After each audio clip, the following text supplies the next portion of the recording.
Yo, everybody. Welcome to Off Panel, a weekly interview podcast about all things comics brought to you by Sketch.com. I'm your host, David Harper, and this week's guest is the writer of comics like Immortal Hulk, Guardians of the Galaxy, the upcoming We Only Find Them When They're Dead, and the co-writer of the current Marvel event Empyre. It's Al Ewing. Thanks for coming on, Al. Hello. How's it going? So I was thinking about it before I emailed you. I was like, it has been a long time since we talked. We had talked last when Immortal Hulk had just dropped. And this month, it's 2 years since that happened, and you're now 35 issues deep. You'd probably be deeper if it weren't for the fact that the pandemic hit. And that's only as far as released issues, because I imagine you're further along script-wise. We are very far along. Almost kind of further along than, we've been. So we're doing stuff now. I think I'm writing stuff now that's going to drop in December, maybe. Okay. And, usually we're a little more kind of on top of, I don't know. I feel like we've kind of got a bit of breathing room. Mm-hmm. But at the same time, it's it's weird kind of writing things. I mean, in comics, one of the things about comics is that you write something and then 4 months later it's on the shelves. Right. And that's kind of almost part of the, if I sort of think about it critically from a distance, it feels weird and kind of like a terrifying crunch situation. But when you're in it, it's sort of a rhythm. It's a rhythm, and it's good because you can kind of really sort of kind of be on top of it, and sort of be on top of I don't know, events as they happen. Yeah, I mean, it is interesting because, I was talking to somebody who is working on a big book who has been doing a run for a while, and I asked him, I was just like, "Oh yeah, how close to being done with your run are you?" And he's like, "I'm done." He's like, "I'm working on 2021 stuff." And it's just because of the pandemic, I mean, I'm not saying that everybody has, gotten incredibly far ahead of schedule, because I know a lot of people had to put pencils down. But for a book like yours, where a lot of it is in the magic of having this big plan, getting for a little bit further ahead, maybe getting Joe a little bit more breathing room. That's, I don't know. It seems like there could be value there, but also you could lose that rhythm. I mean, it's the thing with Joe is that he's sort of got his own pace, and it's he's very, very very fast, mm-hmm. and he's very, very good, and it's and he'll sort of it's kind of, it's almost it's almost hard to keep up with him. But at the same time, everything he's doing has just gotten better and better. Mm-hmm. And we're kind of, I mean, he's just got through some stuff that I really can't talk about. Sure. But the covers for it have just been solicited, so people have seen this Alex Ross stuff, which is basically a little nostalgic tour of the kind of Bruce Banner mindscape with all of the various Hulk identities over the years.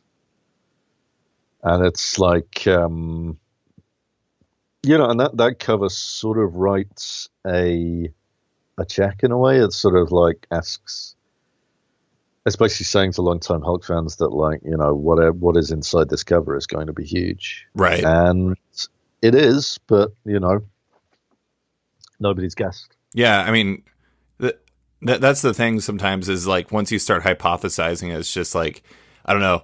You never know if you're going to be right until you read it. And then, I don't know, I think that's part of the thing that has been really exciting about Immortal Hulk for me is the fact that I always feel like I have an idea as to where it's going. Mm. And then I read an issue 25 and I'm I don't know where this is going. So, well, I mean, that's kind of part of the thing. We never want to be predictable. We never want to go where people assume that we'll go. Mm-hmm. And I think roughly every 5 issues, roughly every trade, something happens that turns things upside down. And it's I don't want to sort of get into a position where that stuff's happening.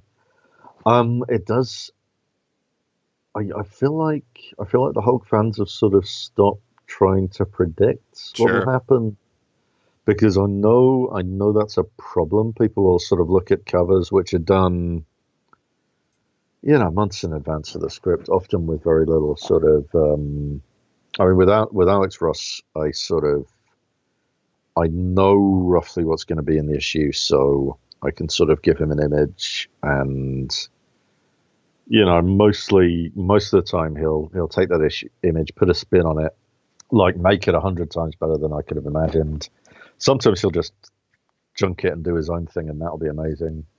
But it's like people look at these covers and sort of try and make predictions based off them, Yeah. and it's like either those predictions, they're either coming from a place of extreme optimism or extreme cynicism. Sure. And it's like either way, it's not great because it's like, and I mean, the advantage we have with the Hulk is that we can do something that's completely not what people expect, and we've sort of, people like it. There were times early on when I was really worried that like, oh man, we've just veered completely off track. Are people going to be like, oh, this isn't the comic I started off with? But no, people were really into that. People were really into not being able to predict where it was going. Yeah. That was very refreshing to everyone. I'm just looking at that cover. That cover is pretty incredible, and I'm not surprised people are doing a lot of hypothesizing about it. But the fascinating thing, what's that? Yeah, no, this was like, it's almost a sequel to the cover of issue 26, where I wanted to have all of Team Hulk on one cover, despite the fact that like four of them are, different alters of. Mm-hmm. And this was like a same thing. I wanted to kind of have like every alter I could think of who like spoken some lines on that cover. I probably missed some. I probably like missed out the Guilt Hulk or something, or like some of the Hulks from. But aside from that, I think they're pretty much all there. Mm-hmm. And that's obviously driving everybody insane if they've been the fan of a Hulk for a long time. And I can say that issue 39, it'll live up to that cover. Yeah. Whether it lives up to that cover in the way you think it will, I couldn't possibly comment. But I do think that when you read through that, by the end of it, certainly you'll be like, extremely blown away. There's some stuff in 38 that's really good as well. I feel like we're kind of getting towards we're building up to a kind of crescendo from here on in. Sure. I think the fascinating thing about covers is like some of it is like the magic of comic stuff. Like I remember having a conversation with an artist, and I don't remember who it was, and it was like somebody who did amazing covers for their own book. And when I talked to them, they admitted that like when they were doing the covers, they had literally no idea what was going to be in the comic. Like they were just like, oh, I was told like a general idea. And like sometimes it would result in images that didn't even reflect ultimately what was in there perfectly. It was just kind of a gist or a feel. And it is kind of interesting that like sometimes we take those things as gospel, as extremely literal ideas as to what these comics could be. And in reality, it ends up being something like we just really needed to get something out for previews because of that rhythm, because of the machine. I mean, I don't think this thing, there was a thing in the noughties in the 2000s where like every cover, and I remember this being very true of the Ultimate line, but I think it was like a lot of covers, like a lot of them, were like these pinups, these kind of like, here's one of your favorite characters doing a cool thing. Mm-hmm. And it's like it was almost backing away from the idea of like telling you what would be inside, because that gives more freedom to kind of go right up to the knuckle and kind of, whereas on Hulk we kind of come first and then the solicits, and then the writing of it. And, that's not always the case if you get a lot of head start. And you could argue that it shouldn't be the case, but I've never been that organized. But like there's a thing where it's really helpful to kind of, because I have a map of the Hulk, and to a certain extent that's like issue by issue. but like it's still really helpful to sort of sit down and go, right, what is the cover going to be? Because then that's like that commits you to, at least a rough idea of what the thing is. So it's sort of like you have like you know what the shape of Immortal Hulk is going to be, but then it's like once you get down to kind of almost breaking down what that cover suggestion to Alex will be, it's almost like it kind of helps you refine it and chip it down to what it's going to be in reality. And it's like I'm sort of like I have to work in my head. I mean, back when I was doing the Hell art, I kind of made a decision that should be 3 issues. We shouldn't kind of overstay that. I'd rather it felt like very dense than very drawn out and dragged out. So I thought, okay, 3 issues, 3 covers. And then, working out like the 3 acts of that, of like, okay, the starting point, the midpoint, and like the final thing. And it's like, there were things like, using that issue 13 as an example. Mm-hmm. I found a painting by Francis Bacon where he like drew the Pope with like or a Pope with no sort of no top to his head and just these vertical lines, and it looked absolutely horrific. And like for the Hell arc, I was kind of going through this thing of like sending Alex paintings, Mm-hmm.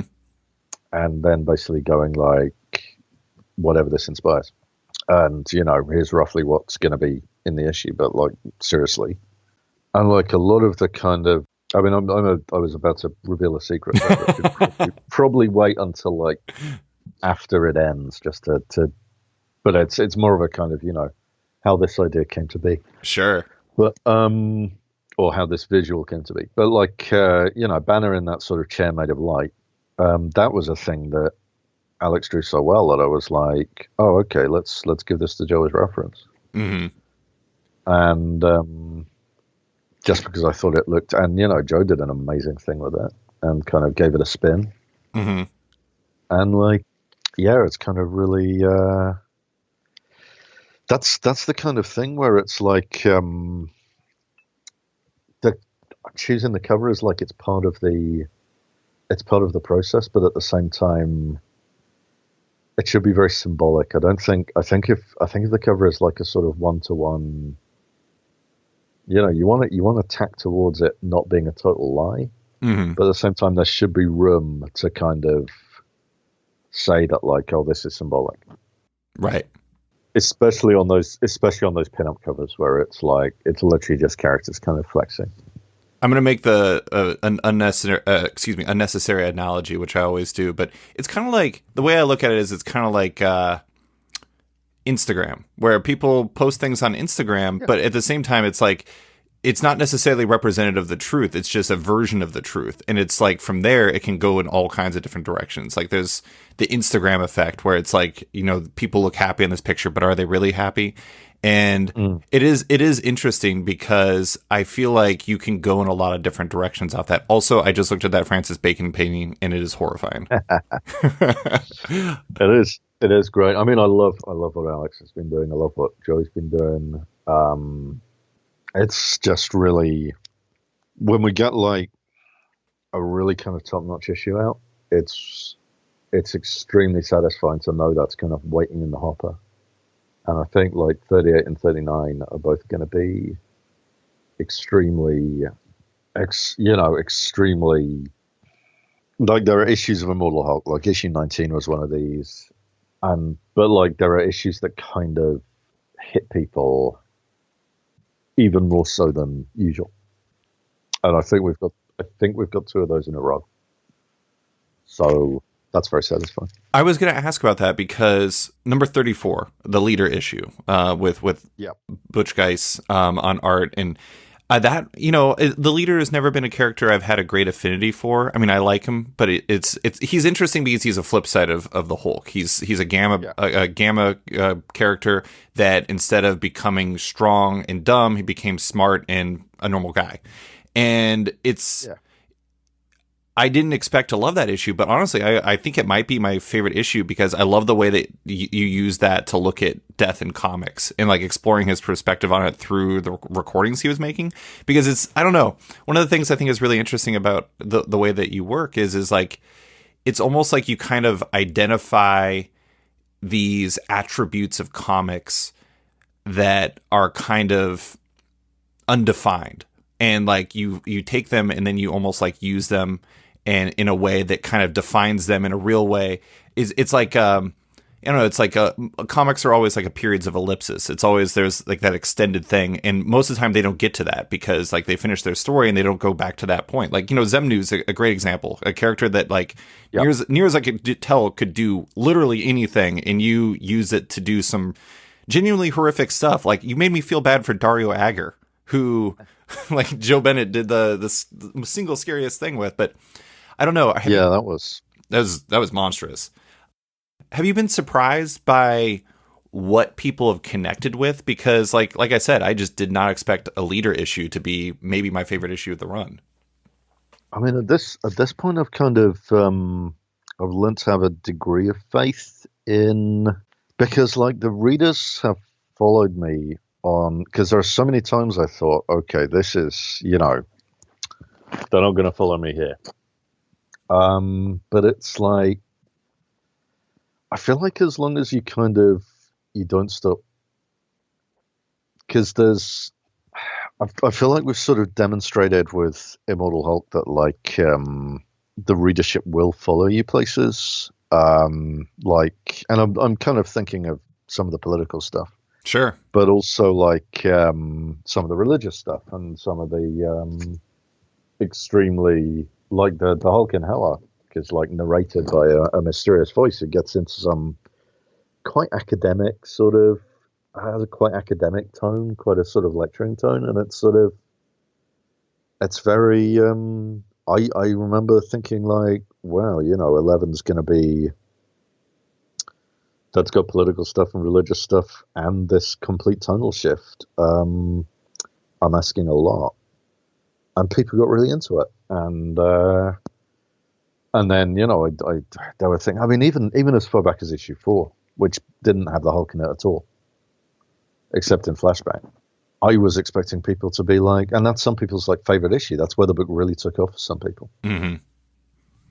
And I guess now I've got a kind of faith in our ability as a team to kind of just drive this bus and have people be on for the ride.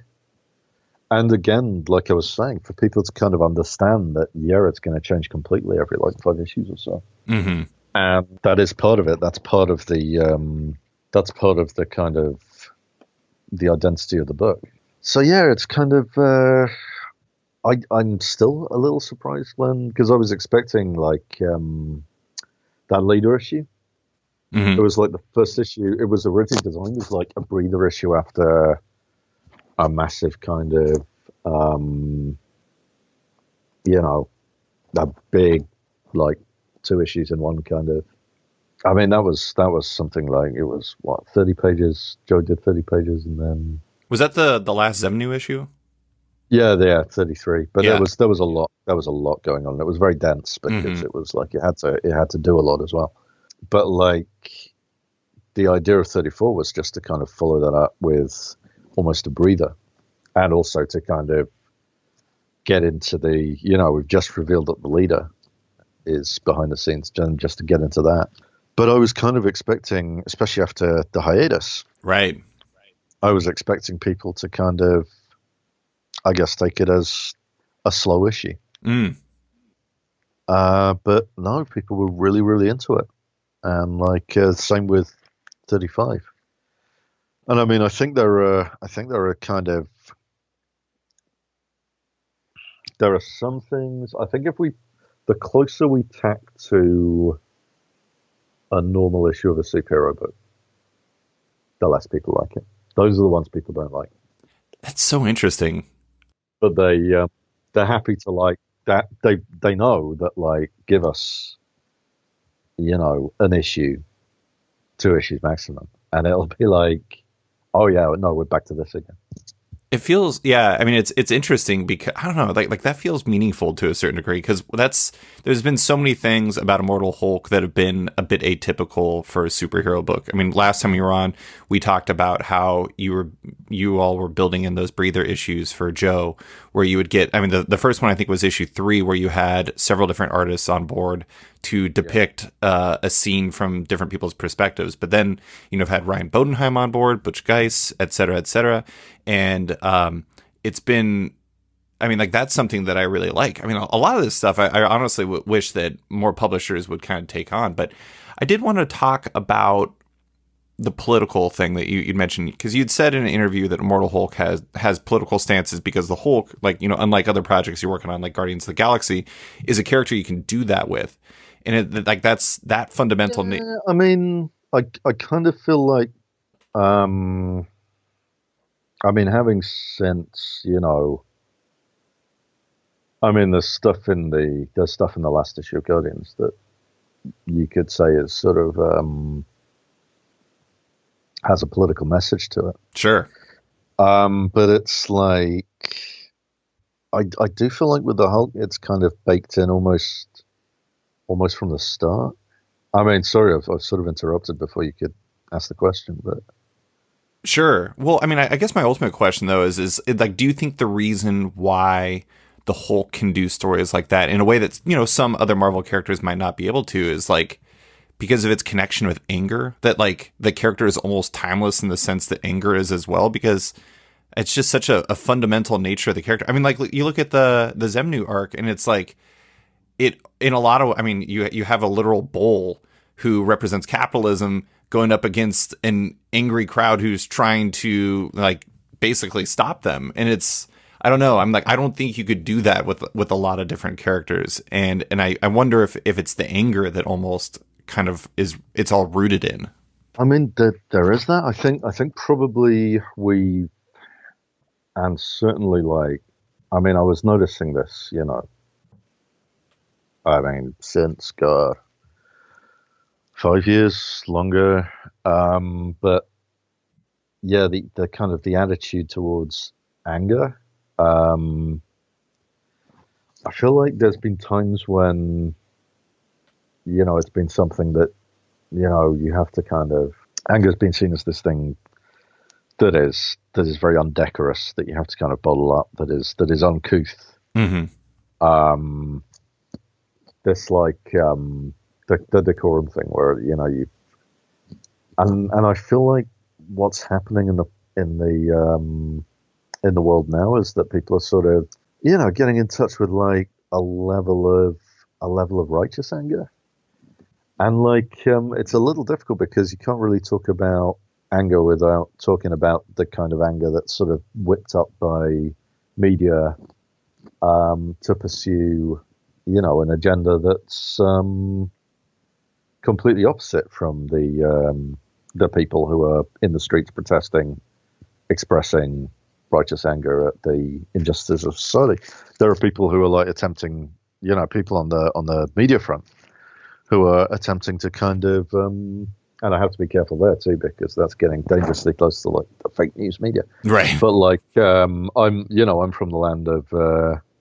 I'm from a country where the newspapers are almost entirely colonized by like Rupert Murdoch and various other, they very much push a kind of political slant that is like the opposite from this idea that the media is always left wing. Mm-hmm. In the UK, the media is usually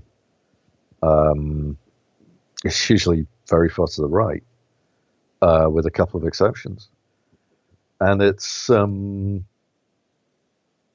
And yeah, so there's all this nuance when you're talking about like about anger, but at the same time, I feel like our relationship to anger has really, and like maybe just the relationship of sort of, the middle classes or the privileged, the people with more privilege, white people, straight people, has kind of people have been sort of awoken to, people have kind of, I don't know, sort of tapping into or learning to recognize. It's really hard to sort of describe this in words without kind of using the wrong ones. Sure. But like, I don't know. I feel like there's more recognition of the injustices, the daily injustices Mm-hmm. that people go through at the hands of authority. Yeah. And the reaction to that should be a level of anger, and also the authorities in question for the most part, certainly in the UK, almost are like not bothering to hide their venality, their incompetence, their cruelty, the sheer level of cruelty. Mm-hmm. From the current British government is matched only by their incompetence. But like, but this is the kind of thing. It's like there's more recognition of that, and there's more sort of frustration that it seems to be, very difficult to kind of do much about this, and that's leading to more in the way of direct action. Right. But so there's that. So there's the general anger metaphor. But also, I think it's kind of very notable that the Hulk from issue 1 was being hunted by the authorities. Mm-hmm. So the Hulk, unlike pretty much all other Marvel superheroes, I can't really think of one. Spider-Man maybe comes closest. But all of the other Marvel superheroes are kind of in a position of authority or deferring to authority. Even Spider-Man is like, he's a moody teenager, Mm-hmm. but it's like that. He doesn't always act like a moody teenager. He's incredibly responsible and It's baked into him. Defers to authority. But like, you've got the FF who are very much. Tony Stark is like the Hulk's opposite number in so many ways. Yeah. Because the Hulk's always running from the military. Tony Stark is the military. So it's always fun seeing them fight. I always try to put the Hulk and the FF as opposites, because they're like the number 1 book and the number 2 book. The Hulk's like the second of the big Marvel characters to come out, I believe. Certainly has his own magazine. I'm trying to remember if maybe Ant-Man or somebody snuck in between them. But in terms of starting off in their own magazine, it's the FF and then it's the Hulk. Mm-hmm. And they are kind of, they're almost polar opposites. You've got the connection with the Thing in that, the two monsters. But even then, the Thing just becomes lovable incredibly quickly. Yeah. At about the same time that the Hulk is declaring war on all mankind and becoming a villain. Mm-hmm. So I think that maybe that more than the anger metaphor. Yeah. Because I got tangled up in knots talking about the anger metaphor, because it's I'm not actually. It's probably very useful, noticeable, if you're listening to this, that I write a lot better than I speak. But it's I think that's part of it. But the anti-authoritarian thing, right from the get-go, right from the start, issue 1, he's just roaming around threatening people. Mm-hmm. And there's the ending where he turns on the commies, and it's but that kind of comes so far out of nowhere that it's it almost feels like, he just got at the first military he could find. Mm-hmm. And then in issue 2, he's planning to declare war on the entire human race with the UFO. Of course he is. It's just, just brilliant. I do think it's interesting though that because one of the things I think is fascinating about Immortal Hulk is, especially as the story went along, I guess before the leader got involved, the Hulk was actually using his anger for productive reasons. It was doing positive things. Positive, relative. Dario Agro didn't think he was doing positive things. And it is really interesting how prescient it's kind of become in some ways, because it feels like a book of the moment. And I also think it's really interesting, like in issue 35, there's this one beat where, I don't know, Hulk is at this like kind of event where he's like, I don't know, it almost feels like a Habitat for Humanity thing where he's holding up some lumber and he's like talking, he's on camera and everything like that. And they like him until he gets angry, and then everyone's scared. And then as soon as he goes back to being this more docile Hulk, they're like, oh, thank God, he's just back to the nice guy. It's like, I don't know, I don't know, there's a lot of really fascinating things that you do with anger in there, because I don't know, it's not really because of the moment, but it has only become more interesting because of the moment. And it's like, people like you a lot more if you don't tap into the part that righteous anger that you might have. I mean, of course he hates the Avengers. They try to beat him up all the time. I mean, that's the kind of thing. It's like, I wanted to have that beat in there, both to kind of like, emphasize that, they only like him as long as he's not. I don't think you can take the Hulk out of the Hulk. Right. In that we are talking about like a gigantic monster that could and has like destroyed entire neighborhoods, and it's like, but yeah, so I don't know if I'd like. I feel like there's a lot of stuff that that people find in it, and I don't know if I kind of put it there consciously, but I'm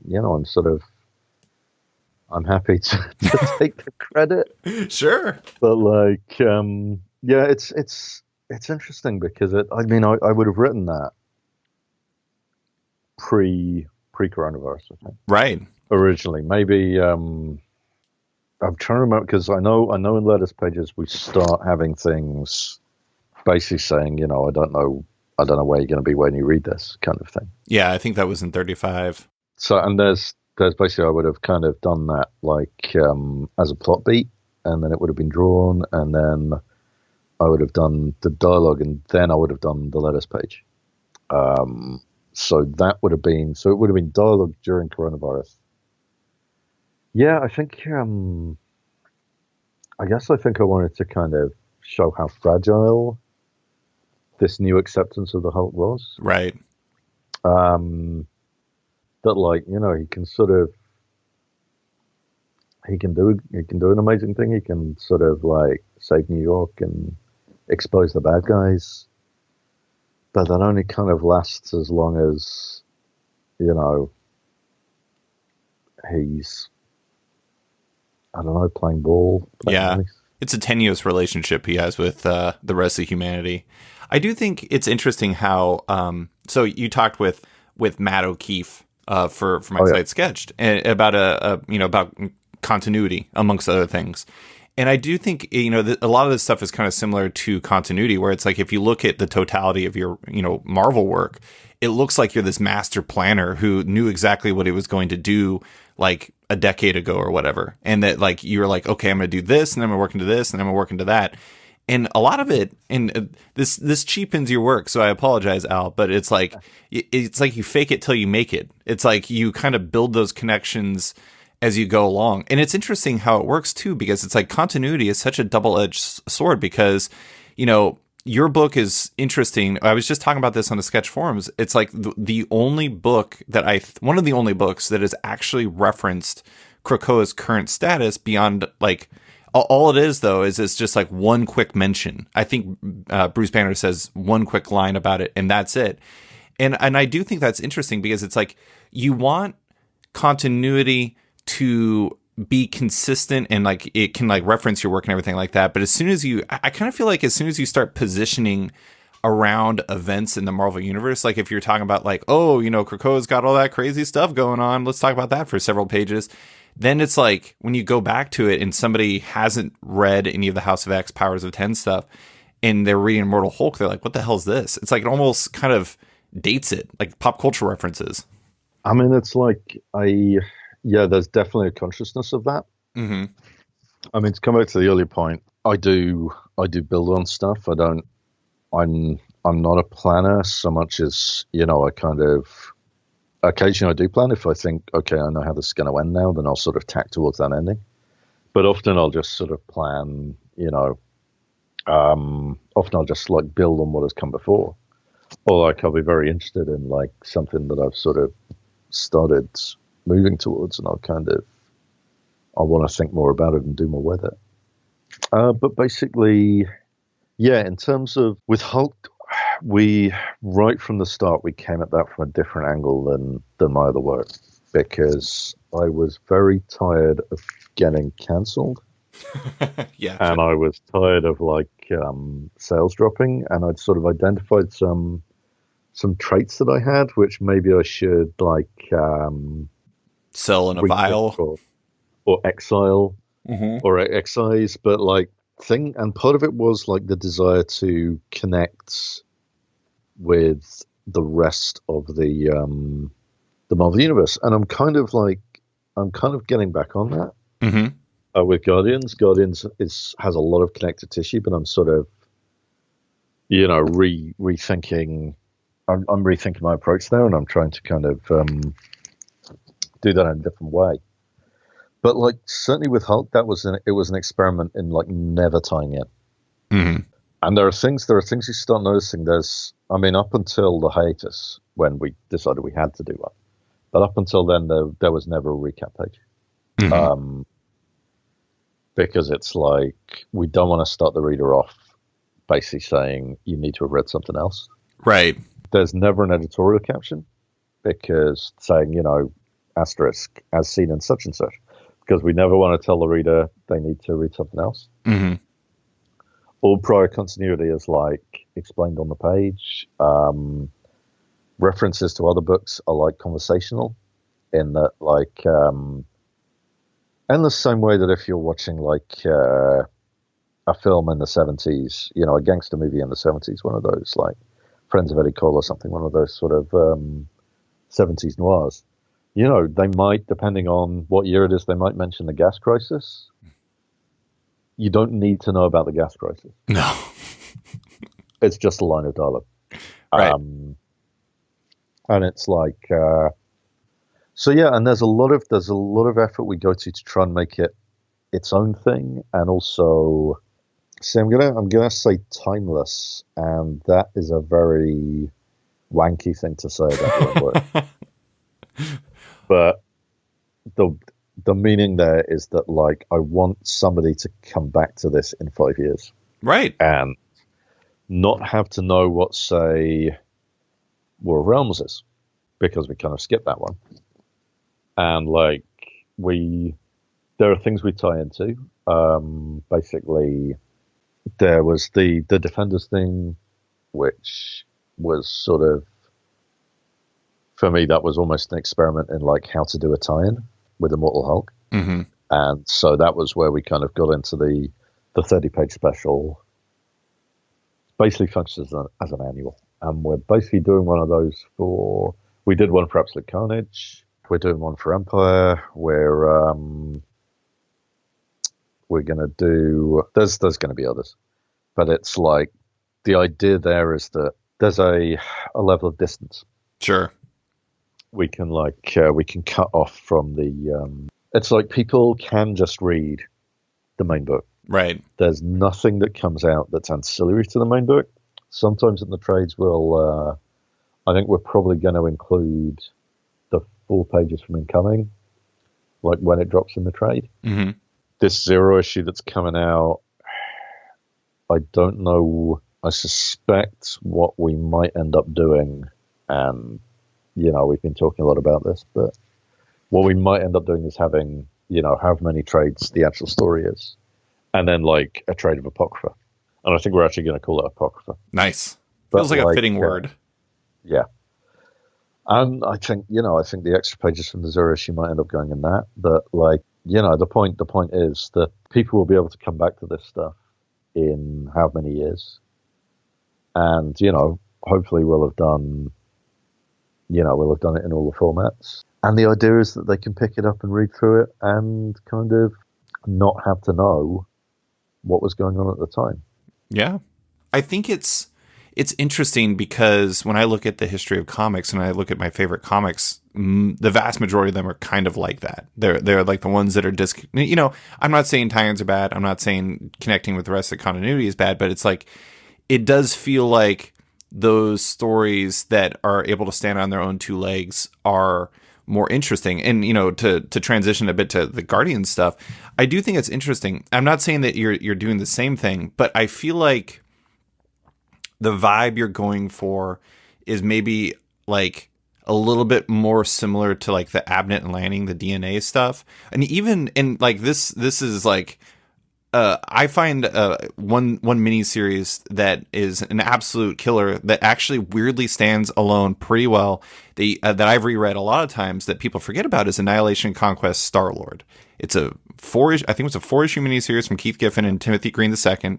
It is like basically like, I don't know, these guys going on like a suicide mission to try to save the day, basically, and it's where the modern Guardians came from. And it's the precursor. Yeah. To the God. Yeah, and I think if you read that, like, I think you could read that right now without reading Annihilation Conquest, and it still works. And I think it's interesting because I think that the DNA stuff and that miniseries, like, have carried on as well as they have because they don't feel like you need to read everything that's around them to get them. And I don't know, are you kind of going for the same vibe with Guardians? Yeah, I mean, with Guardians, it's like, I think part of the why of that is like, I want to work out, having done a thing in Immortal Hulk with very little connective tissue with the rest of the Marvel Universe, or rather like connective tissue on its own terms. I now want to, I do want to go deep into connective tissue and kind of like try and, because especially with the space stuff. Yeah. Because what I really wanted to kind of do and like partly build on what had gone before and partly kind of build my own stuff was try and get like space, the Marvel space settings into a much more kind of coherent place. I wanted to kind of get to a place where there was like a almost like a kind of people could point to like the Skrull Empire and they wouldn't just be like, rampaging aliens, but people could sort of talk about like their alliances, what alliances they just made and broken, and kind of like there'd be this sort of political weather where it's, and to a certain extent, Empire is kind of part of that journey in that it's a story about an alliance, about a huge part of it is that like these two warring empires have kind of joined together, and like what effect that has, and will it last, and is it going to be enough, and can they do it, or is it just like a temporary thing? Yeah. But it's like I feel like these are kind of, that's very much coming off the Abnett Lanning stuff. In terms of, I always felt there was this whole other Marvel universe going on in that stuff that was like separate from the stuff that was happening on Earth, but as important. And like occasionally the two would bounce off each other. But like, I think what and I'm kind of being a little cagey here because we're moving towards talking about stuff I can't talk about yet. Like the diplomatic conference that's coming up. Yeah, there's a lot of stuff in that that's that's kind of a fun, that's almost a fun romp compared with like some stuff that's coming up afterwards. Okay. But like, yeah, I wanted to get people the reason for that story, and I can't really talk about it without like spoiling a few things. So sure. I won't. But like, one of the reasons for that was to try and do a sort of, I wanted to do a kind of like West Wing style thing where, or at least see what that would be like. Because nobody really wants to read The West Wing in space. But I think, the idea of it has some sort of meat on the bones. And I think what I ended up coming up with was something a little close to, there's a Doctor Who serial called The Curse of Peladon. which is like it's a diplomatic conference in space with a bunch of aliens, like mining rights, and then they all start getting murdered one by one. Of course.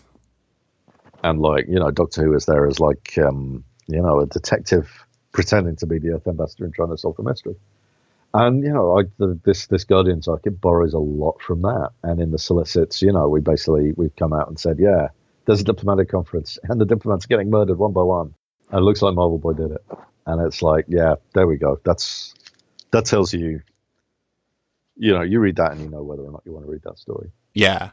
I do feel like to a certain degree, I always felt like Abnett and Lanning's run had a bit of a TV-ish vibe. Like it had an energy to it, especially because I don't know if they did it the whole time, but early on they had like the kind of confessional speaking to the camera stuff where like it was really interesting how they did that. But I did want to say, what's interesting about like, you're trying to kind of make the coherent version of space. I did a big piece on the making of Annihilation, and it was interesting because that was actually to a certain degree at that point Marvel editor Andy Schmidt's goal was he was like, it's a mess, and he wanted to make people understand like how these different factions and all these different groups work together, because it's like something that nobody ever understood. I remember reading that, and I found out that like the dire wraiths were in like our actual like galaxy, and I was just like, this seems, I don't know, it's like they're in the same space as Earth, and it's like that seems problematic. Dire wraiths are bad. But it is interesting how, I don't know, it's like that whole area is so disconnected, and it's like every once in a while I feel like Marvel makes a concerted effort to kind of, I don't know, like you're saying, make it coherent, and it always results in good things. Maybe I'm overstating it, but at the same time, it is really interesting. Why does trying to kind of like rein all of that in to like herd those cats kind of appeal to you with this story? I mean, I don't know if it's entirely. I don't know if it's like decohered to that great an extent. I know like Guardians like being, just the one book means that it carries a lot of the sort of a lot of like Marvel space with it, so you can kind of get a rough picture of like of how things have been going just from reading the book over the years. But like I don't know, I feel like there's, if it got a little tighter and a little more but I think the new thing for the 2020s in comics is going to be structure. And if you take a view of like the long 20s, then it's already begun. It's already been going for a while. But like I think I'm not alone in this. This isn't like a quest I'm on my own. It's like so many people right now are thinking in terms of like, what is the connective tissue here? Right. How do we kind of, and it's like part of, even with Immortal Hulk, it's like, I'm thinking in terms of like how to do a book that is recognizably in the Marvel Universe as it is now without tying in all the time. And then, Guardians is kind of an experiment using what I've learned from that. And, stuff that is that I can't talk about yet is like taking those lessons and like applying them. But I feel like the idea of a larger structure to things. And I said this on a podcast about a week ago, but like I've really, watching other people work and watching what other people have been doing, I've really like it's really noticeable how having that structure in place, having that connective tissue in space, being able to say like if we do X, Y, Z, it's going to affect these characters in this way and this character in this way, and then like following through on that in a way that doesn't like make the story in their own books about something different, but acknowledges that it's happening, that it's going on. I kind of feel like what that does is almost give this subliminal effect of solidity to the stories. Like it's happening. It's like it's happening in a coherent world, and I feel like you can actually once you start doing that, once you start sort of, and I mean, this obviously puts like an onus on me to kind of read everything by everyone, and you know, there are going to be times when like a character's going to pop up, and people are like, well, you know, I don't see how that can happen. But you know, this is why no prizes were invented. Exactly. And I mean, I feel like as long as we kind of get it 90% right, that's enough. But the idea of like having that larger structure in place, so it's not even that we're all sort of team players or anything like that, or we're sort of stifling our creativity to kind of fit everything into a slot in this larger design. But it's having the macro in mind. I feel like there's a lot of like macro thinking at the moment, and that's going to get more successful. And as it gets more successful, more people will start doing it. In the same way that everyone for a while was trying to do their own shared universe. Yeah. In movies. Yeah. God, what was the one with the Universal Monsters? It was like his Dark Universe or something. I might have just paired that up with Philip Pullman accidentally, but I think it was called Dark Universe. Dark Universe, yeah. I do find it's really interesting, and like this is not defaming current Marvel comics because I really enjoy current Marvel comics, but when I was putting together that event piece that I was talking about earlier, the interesting thing is when you look at the aughts at Marvel, everything felt very cohesive. It was like the cosmic universe had been unified by Annihilation Conquest, and then DNA like kind of ran that domain. And then Bendis had, you know, he did House of M, and then there was Miller and McNiven did Civil War, and then it went into Secret Invasion, et cetera, et cetera. Like even World War Hulk, when you look at World War, that was building off a previous story, and it was working off the Illuminati and everything. And it's like, you look at that and everything, it's not like everything was constantly referencing each other, but it felt like it was part of one whole. And I think to a certain degree in the following decade, to a certain degree, it felt like, you know, to use a term from your comic, individual empires. It was like everything kind of felt like they were almost on their own islands. And it worked because it led to great comics. And there's a lot of comics that I absolutely love that, you know, don't do what I'm preaching that I would like to see them do. But it does feel like that macro structure was perhaps lost, and it almost made a lot of the stuff feel not as cohesive. But I do, you know, what you're saying, I mean, I see that coming back, and like I love that because, I mean, there's no one right way to do things, but I do like that macro feel to these universes. I mean, I think that's coming back because I feel like people are kind of, because we did have the thing where like everyone was doing their own thing, and you know, there wasn't that much talking to each other, I don't think.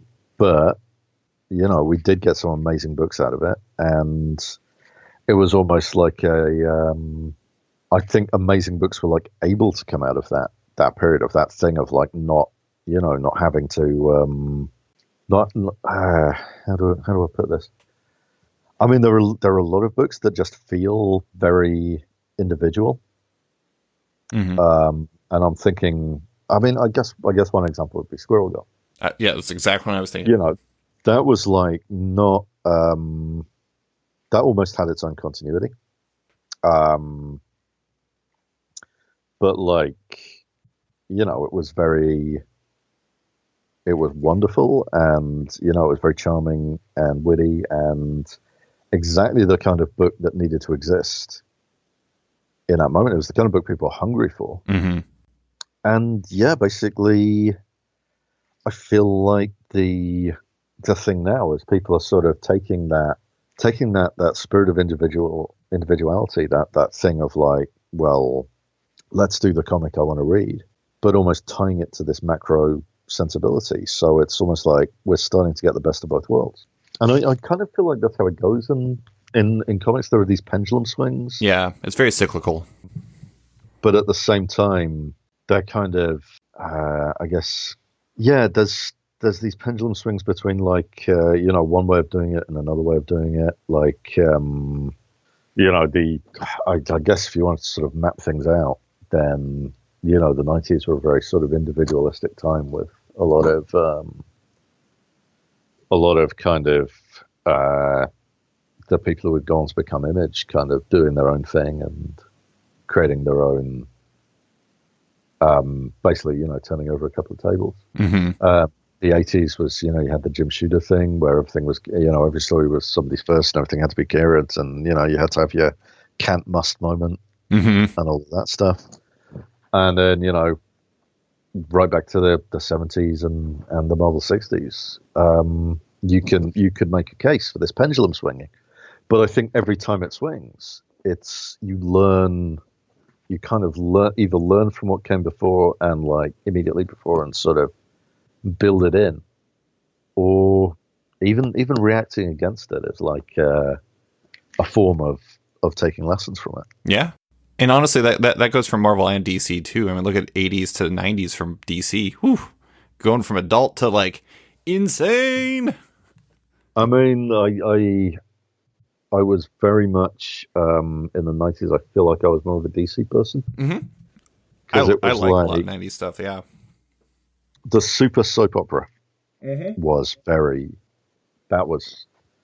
kind of sucked me in until it didn't. I think probably coming out of the death of Superman, it felt very sort of, there was a sense of like, okay, what now?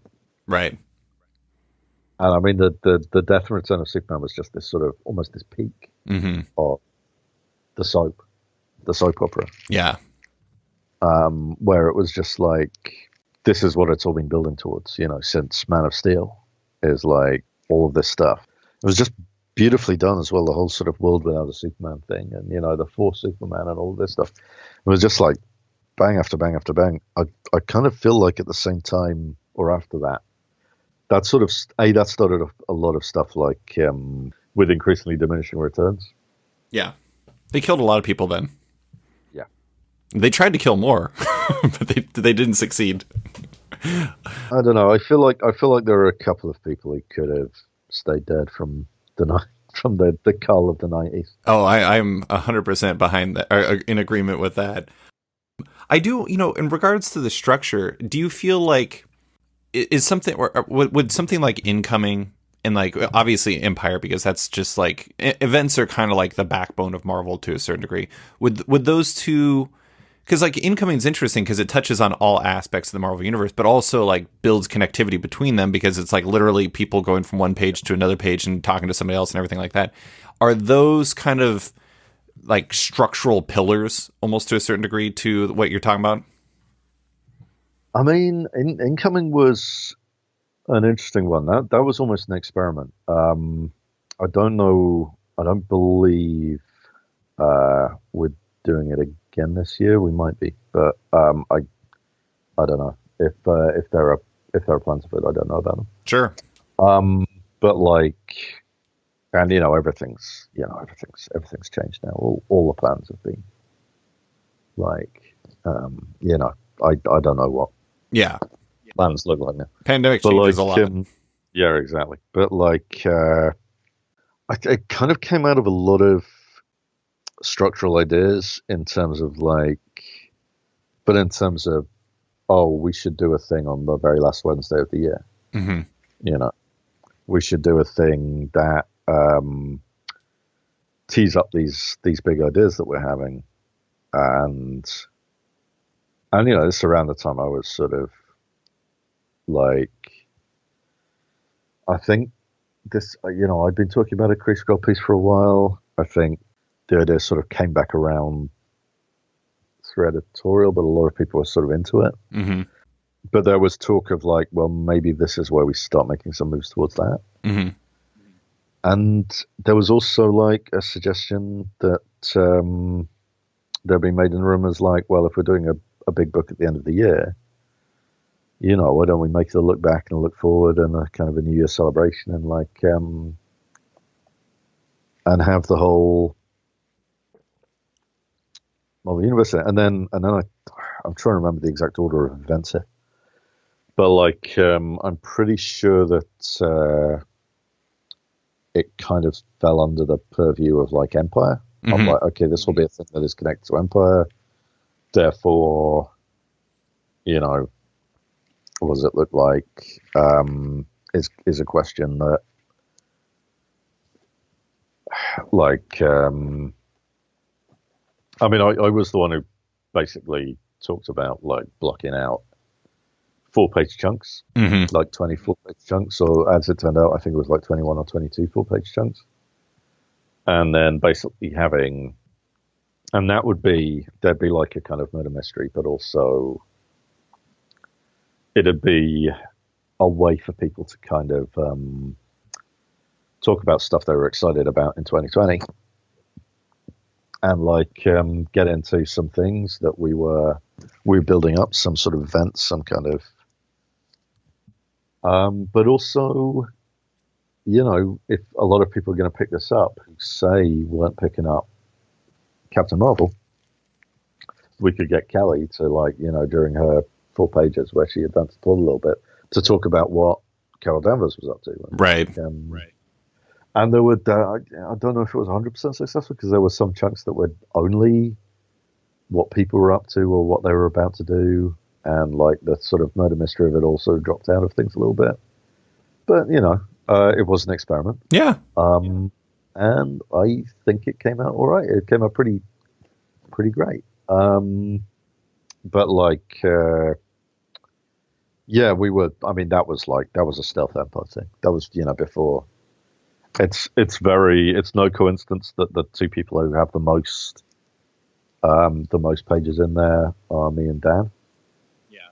And I think a lot of people assumed that that was because I was, you know, doing the Marvel 1000 again. And I remember, like, I was talking about it on a panel, and I was basically like, yeah, it's, you know, I'm doing a big chunk of it, and then Dan's doing a big chunk, and, you know, Dan was sitting next to me, and he was like, yeah, da, da, da, da, da, because, you know, that was a spoiler. Yeah. Because people might guess that, like, that was leading to another thing where we might be working together. Hmm. But yeah, so I mean, I think Incoming was less about that macro structure and more just sort of experimenting and like trying something and seeing if it worked and like, but the thinking, probably that thinking that like led to the experiments that we attempted, Hmm. definitely came out of a thinking about connective tissue and macro structure. I do enjoy that breed of like insane 9.99 specials that Marvel does. Like, this is the opposite of connectivity and structure. Well, not it is structured, but I really loved Spider-Man Full Circle, and I think it's funny. Oh, that was wild. Yeah, I mean, like it's funny though because like I believe they included your guys' conversation about making that comic in the back. That was a surprise. Yeah, and it was great too because it was like it kind of made sense. Like you were kind of like the structure we had guy. An argument. Yeah, we had a whole argument about it. Yeah, and it was like because I didn't understand the time travel of it. I was like, hang on, and eventually I was just like, okay, look, the actual physics of the time travel is less important than like doing, you know, a story with a message. Right. It was a really fun book. It was weird, but it was fun. I still, and you know, Tom was right to veto this, but I still think the funnest thing would have been to each do a page and then each do a panel. Oh, that would have been wild. And like we could have knocked that out in a day. Oh my god! Then just let the chips fall where they may. Well, I just a few more questions for you. I did want to ask. You know, Empyre is interesting because I mean you have co-writing experience. It's not your first time doing that. You're co-writing Empyre with Dan Slott, but you're also, I mean, the interesting thing about it is like you're co-writing a massive event that connects in a lot of different directions during and after, because seemingly some of the stuff that you're working on is kind of connected with the after. So there's obviously going to be a lot of editorial involvement, like, you know, versus something like Valkyrie, which is maybe a little bit more independent. How different of a beast is this type of experience? I mean, they're kind of similar in that I think both I kind of took the reins a little bit towards the end of my run on Valkyrie, and that was one reason I had to step off, because I was sort of, okay, something's got to go, and I think it's this. But like, there's a similar thing in terms of like putting the ideas together in a very kind of communal way, in a writer's room type situation, and then laying out the plot and the sort of structure and like what's going to be in each issue. And that kind of, as I did the script, that sort of morphed a bit. Things moved from like one issue to the next. It's quite a wild ride. But like, yeah, working out the structure of it, and then going to the plot, and finally doing the dialogue. And like, I think at each stage it kind of got more and more me doing it. And this is something that Dan's been 100% like open about. So I don't think it's a massive secret. But like, I think it's interesting because it's sort of, with the Empyre stuff, it's almost like trying to drive this gigantic super tanker. In that, because Valkyrie was very much, I knew what Jason wanted it to be, and Jason made a whole bunch of suggestions for like how it would work, and I kind of knew what like the Marvel Universe needed out of the character, and I had my own ideas that I wanted to put in there, and that was very much kind of, but that was still just one book. So yeah, like you say, it's very, it's quite a small thing, and I thought that ended up, aside from the fact that towards the end of it, I was not really in a position to keep doing it.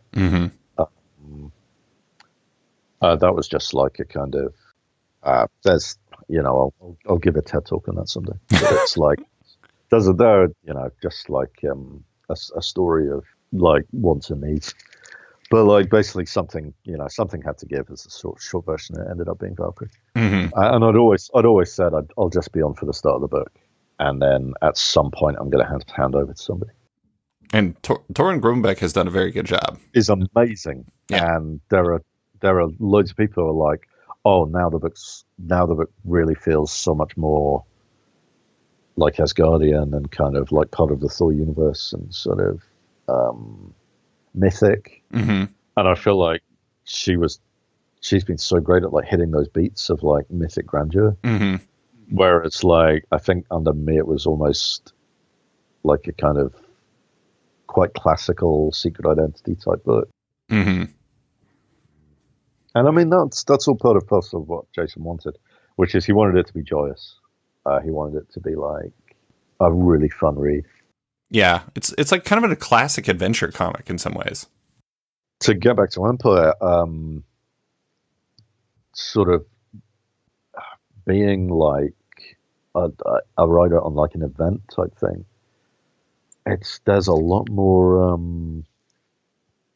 It felt a lot bigger, like I was like piloting a much bigger thing. It's kind of hard to explain, like especially when the event is still going on, right? But there were like, I did a lot of like checking over of like people's stuff, and always the same thing, always like, is there anything that directly contradicts anything else? And there was surprisingly little of that, but like, but that was all I was checking for, because I'm not an editor. I'm not going to go up to somebody else's script and say, "Oh, change this and this and this and this." But like, I was kind of keeping in my head, like, okay, is there anything here that readers are going to look at and then look at the main book and go, well, that doesn't make sense. And it's like, I was looking for like direct contradictions, and yeah, and it was really useful to kind of see other people's scripts where I could, so I could sort of check for that stuff. Mm-hmm. And I mean, it's kind of a shame that like a lot of those things that I read are now, could not be fully drawn, Right. and had to be paused because it's they were some great scripts, Mm-hmm. and yeah, but events are they're very big and they're very difficult in ways that you do not anticipate. Yeah. And I think anyone who's been in the hot seat for an event will tell you the same. I will say, you said you're not an editor. You're not. But at the same time, looking through the full circle script or stuff in the back and everything like that, I do think that you have a bit of editor brain. And maybe I'm making some bold assertions based off of some random conversations in the back of Spider-Man Full Circle, but it does feel like your approach has, I don't know, some of the critical thinking that goes. I mean, not that writers don't think critically, but at the same time, it's just like I feel like that's part of the reason why your structure always feels so snug. Is like maybe you have a little bit of that brain in you, and it makes for an interesting read. I mean, I try to bring a bit of that when I am collaborating with people. Certainly in the Avengers Weekly stuff. Mm-hmm. I'd occasionally, but we were all doing that. We were all kind of bringing stuff up. I think, to be honest, taking that particular conversation as like indicative, it wasn't. That was a weird one. Had I known that was going to be made public, I would have probably like phrased some things differently, or like not had a long back and forth about the mechanics of time travel. Sure. But it's like, yeah, I don't know. I feel like when you sort of, it probably that probably was kind of telling about like, what because basically the thing with that conversation is that we're all trying to find a solution. Right. And we'd kind of gone in assuming that, some idiot was going to go last. Except it turned out the idiot was all of us. And this was like a shocker that had been saved. A final twist of the knife. And like it was kind of interesting because what's really telling about that conversation in in the back of Full Circle is that it's like a bunch of different people being asked to solve a story problem. Right. And like how they do it. It's like you guys are in a murder mystery. Yeah, like where the thinking goes. Right. And it's, and again, it's like, I don't know, I've probably got enough distance from it now that I'm sort of not cringing at like, oh man, my emailing style has been exposed to the world. But like, I actually loved it. I mean, honestly, it was very charming. And when I got to it, I was thrilled that it was there. I mean, it's kind of, I had this whole thing for a while where it was like, no, we've got to make our bed. We've made our bed and we've got to lie in it. We've got to play this out to the end. But it's like that probably wasn't the right answer. That probably wasn't the solution. That would have probably led to quite a confusing ending rather than the ending we got in Full Circle, which was we sort of ended on a kind of message. We ended on like we ended on, I guess, an ending.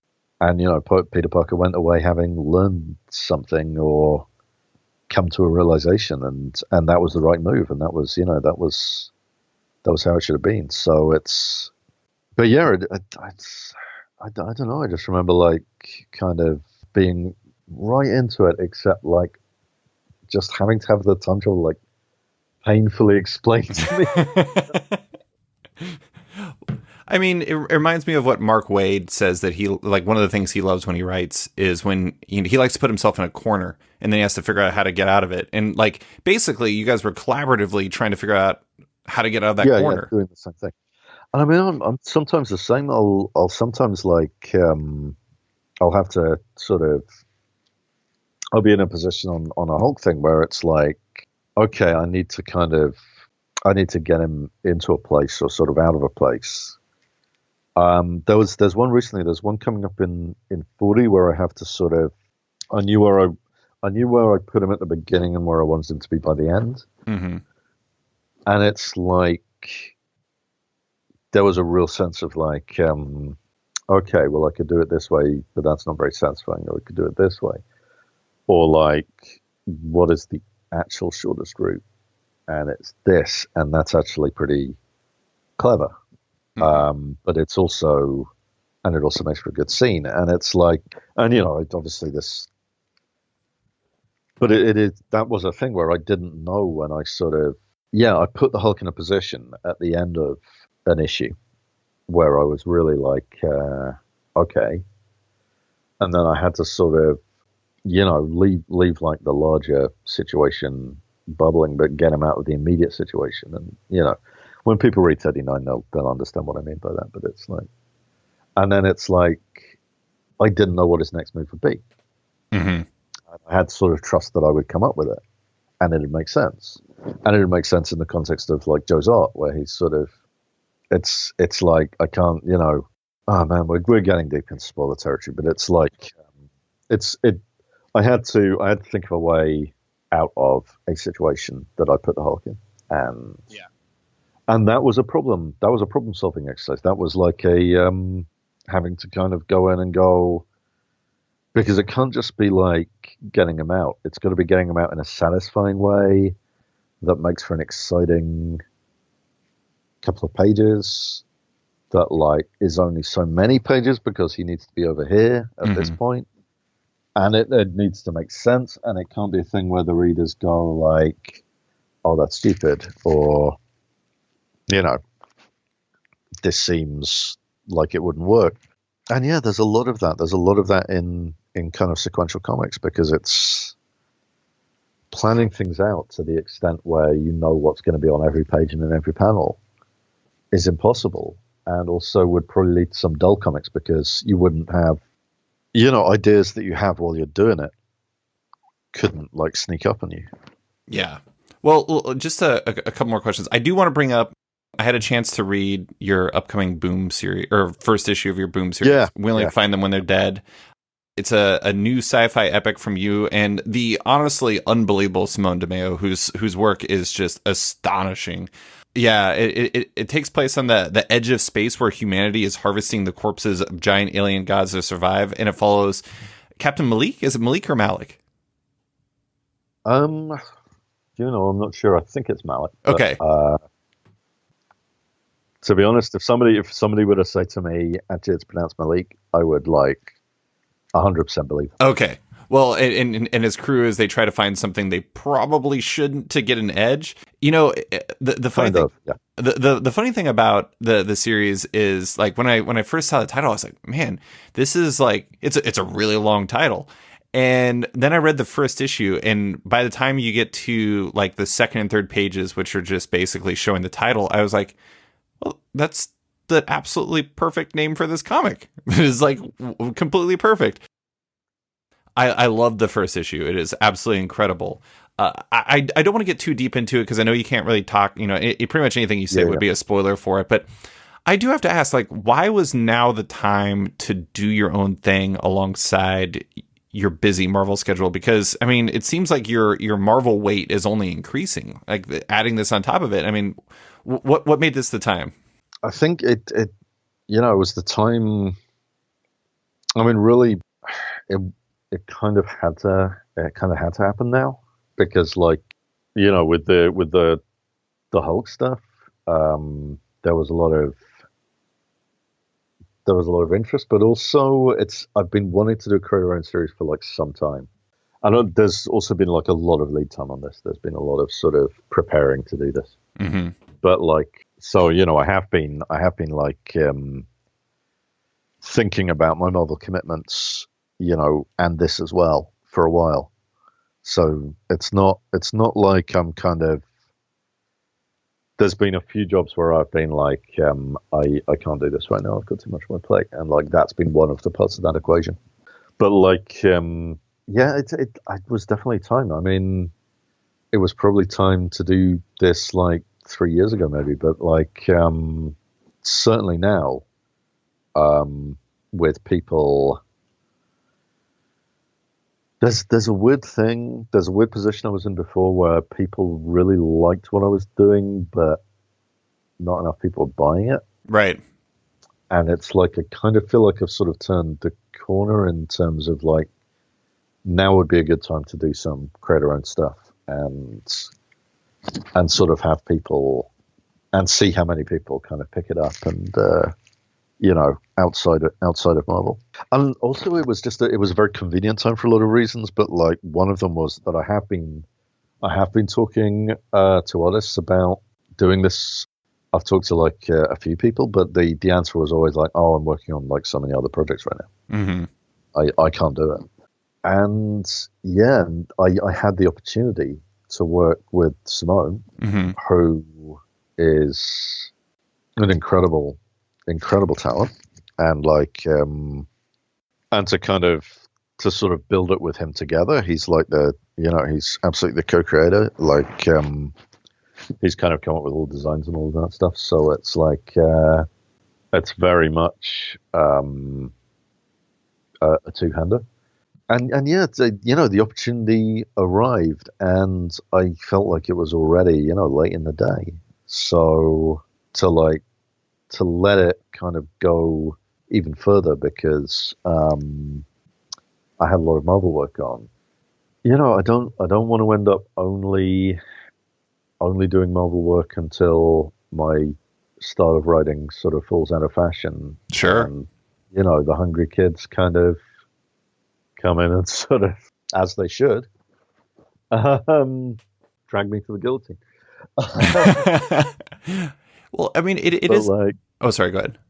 No. I'm just saying it's sort of like I want to start getting into things that are completely mine. Yeah. As well, because it's like one thing I've learned working for Marvel is that you'll come up with something and you'll sort of put it out there, but you don't really have any control over what happens to it next. Yeah. Especially once you've been cancelled.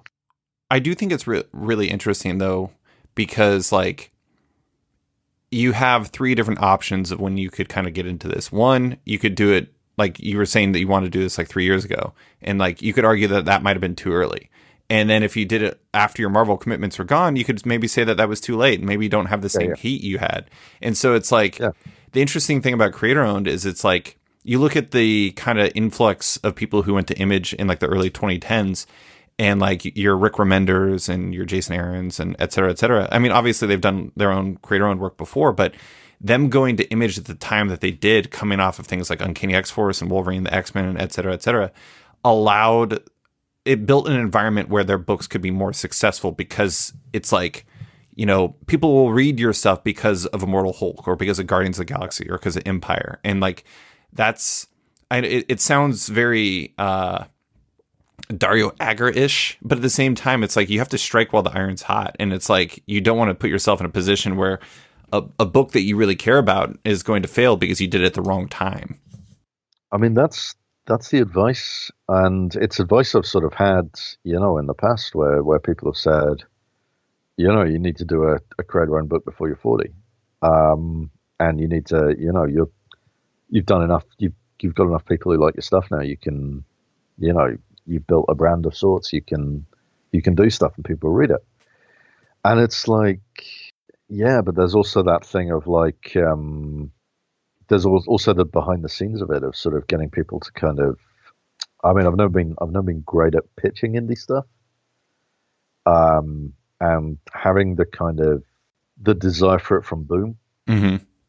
And, being able to like, pitch them something with a bit more sort of power, I guess. Yeah. It's a weird way of putting it. I mean, it makes it easier to sell when you have Immortal Hulk in your pocket. It's like, I don't know. I do think it's really interesting that you and Tom Taylor both had books. Like, I mean, not to make it, this is going to make it sound like sports, but it was like you were two of the most desirable free agents, if you will, who weren't working on creator-owned stuff already. And it was like, you both had strong positions going into it, and it allows you, I mean, because, we only find them when they're dead. It was kind of in a, it maybe wouldn't be an obvious sell from the jump, but when you're like, well, it's coming from the guy who did Immortal Hulk, you're like, oh, that's a considerably easier sell. I do want to ask, the number one most asked question when I put this out to patrons, for you was, why Boom? Why was Boom the right fit? Basically because, you're right about me having a lot on my plate right now. Mm-hmm. And if I'd gone, basically Boom was sort of able to they were able to like help me with the editing part. They were able to sort of, they had a structure in place to sort of help me out with it. Basically, this is kind of like the first creator-owned thing. Mm-hmm. And I'm kind of learning the ropes in a lot of ways, and I'm sort of learning my capabilities. And one thing, and I don't know if this is going to be like a good enough answer for people, but like, one reason I went with Boom was because they were kind of offering to like, they're quite helpful on the editorial end. Mm-hmm. And I kind of feel like if it had just been like me on my own this first time out, I'd be a little at sea. Sure. And it's kind of so there's that. I don't know like I'm just getting through this one, and then I'll decide what the next one looks like, and who I do it with, and what form it takes. But yeah, that's pretty much the why Boom of it is. Yeah, they I really like working with Eric. Yeah. Eric Melbourne. They were kind of in a position to help me out a little bit with it, in terms of the organizational side, and it did mean that I didn't have to worry as much about Simone's back end. I don't know. There's things like that, and there are probably people like screaming at their computers because I'm incredibly naive about this. But it's like, it's the first time out, and I feel like Boom have been very good about that side of things, about it being my first time out, and like, I'm not like, you have to be good at a lot of things beyond just writing, Right. to do a creator-owned book. And you have to have time to do it too. Yeah.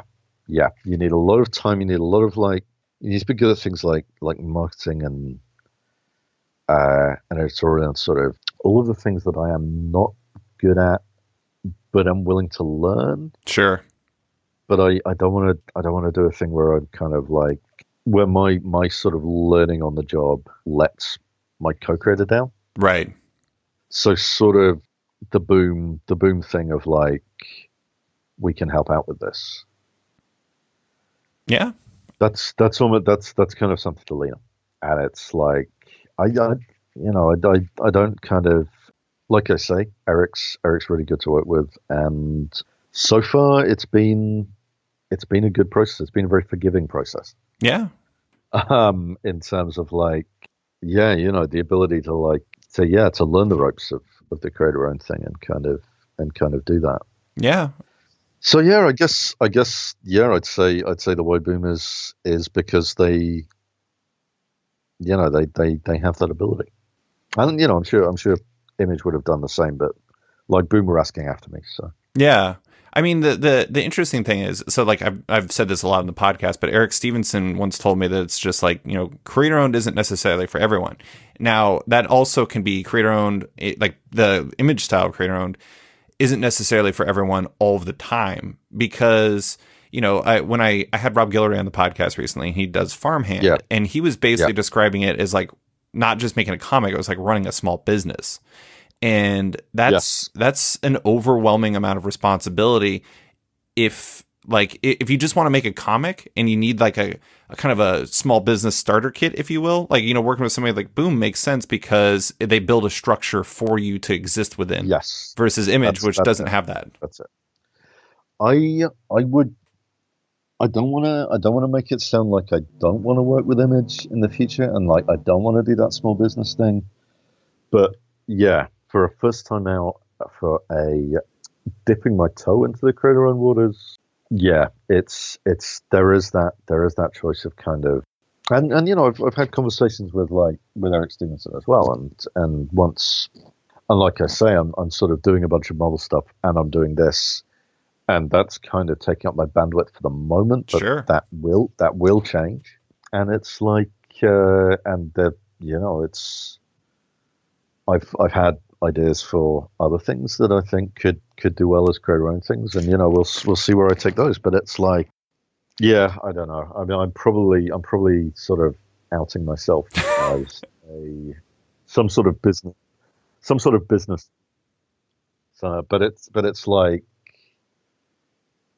it's been really really helpful. Eric and that whole team have been very helpful, and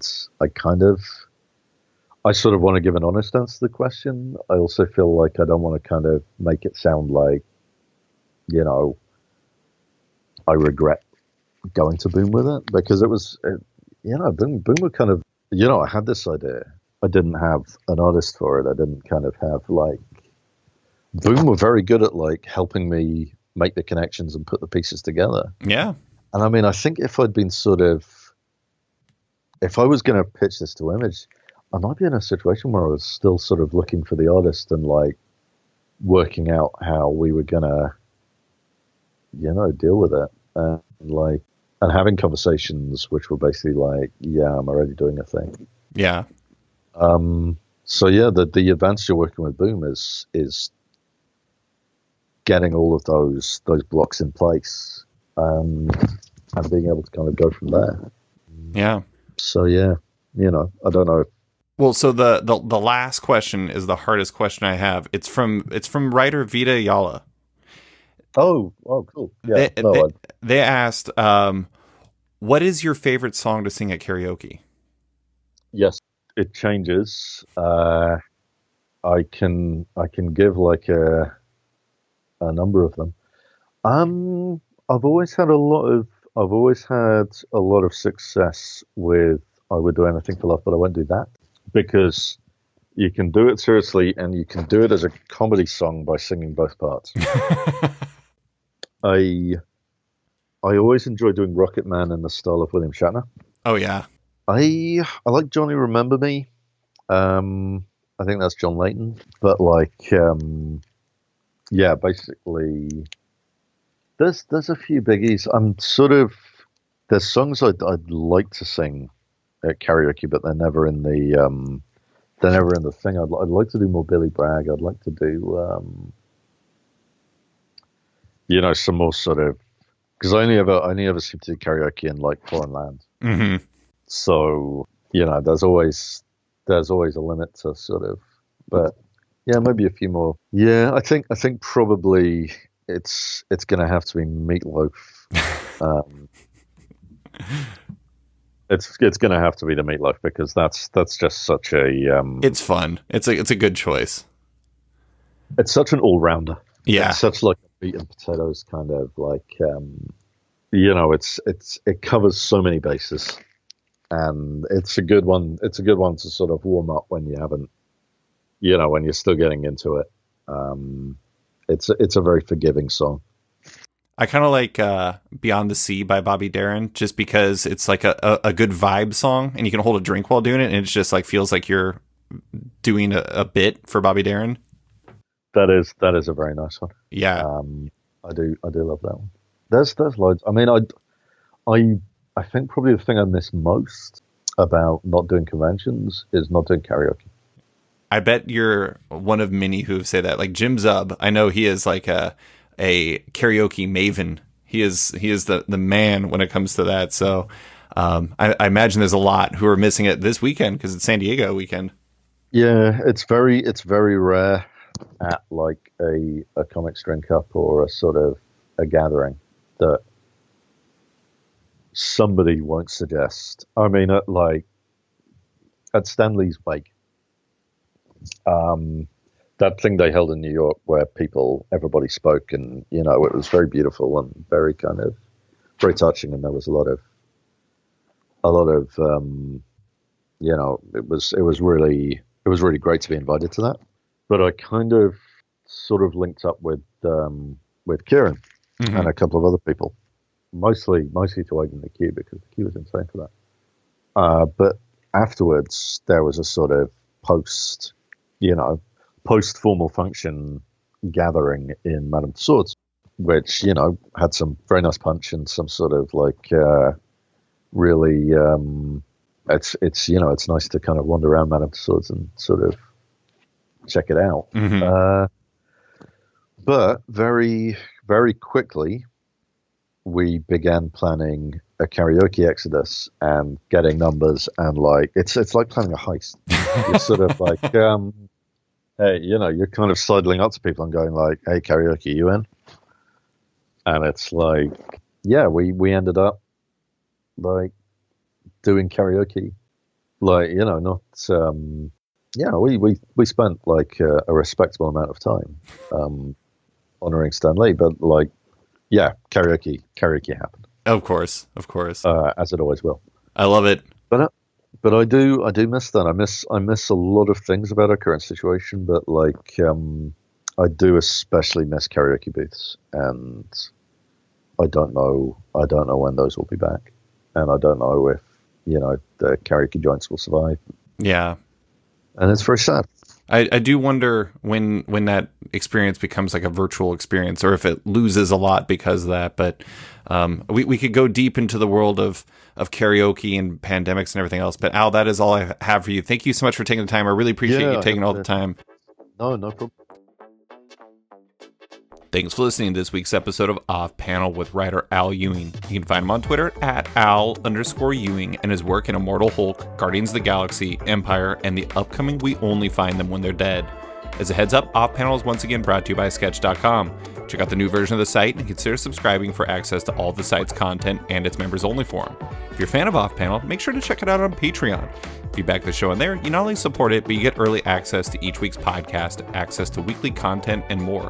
Also, don't forget to subscribe to Off Panel on iTunes or Spotify and give the show a rating or review while you're at it. You can find Off Panel and Sketched on social media by liking it on Facebook at /Sketched, that's SKTCHD, follow on Twitter at @SketchComic, or following me at @SliceFriedGold. Big thanks to all my existing patrons, including SB, Antonio Offen, Nick Bennett, Daniel Whitfield, Scotty Young, Susanna Polo, Jeff Weiro, Reed Hinckley Barnes, Mario Tianbang, AbductedTheComic.com, Andrew Carita, Matt Mahoney, Charlie Chu, Stephen Hall, Dan Lee, Pensacola Pop Comics, Kim Eslin, Philip Merritt, Christian Shelton, Kenny Porter, Chris Pachala, Torrin Grunbeck, Fuzz Bubbles, Christopher Todd, Transmitter Down, Harry Sayer, Walt's Comics and Books, Carl Mizell, Danny Ollie, Paul Slates, Kill Wilson, Alex Dimitriopoulos, Terry Dodson, Liana Kingas, Keegan Ray, Milton Lawson, Wesley Giff, Sean Kirkham, Harry Small, Alistair Ross, Julio Anta, Brett A. Schmidt, Jason Goodmanson, Paul Ryanwan, Vita Ayala, Tara Ferguson, Dave Slusher, WMQ Comics, Akil Kokachi, Phil White, Sean Pennell, Ken Heidelman, Philip Seavey, Al Ewing, Ryan Alcock, Nick Michelin, David Kelly, Rob Wilson IV, Nick Polito, Owen McCready, Brendan Fletcher, Gary Maloney, Jonathan Nilsson, Matthew Groom, Jason Massey, Adam Bogart,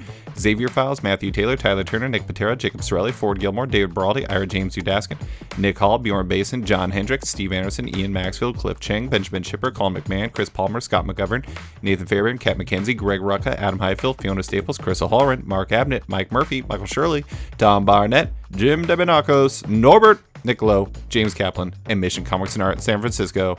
You guys are all the best. A quick thanks to Upright T-Rex Music, who wrote and performed Off Panel's theme song just for the show. Check out their music on Spotify because it's completely delightful. Thanks for listening, and tune in next week for another episode.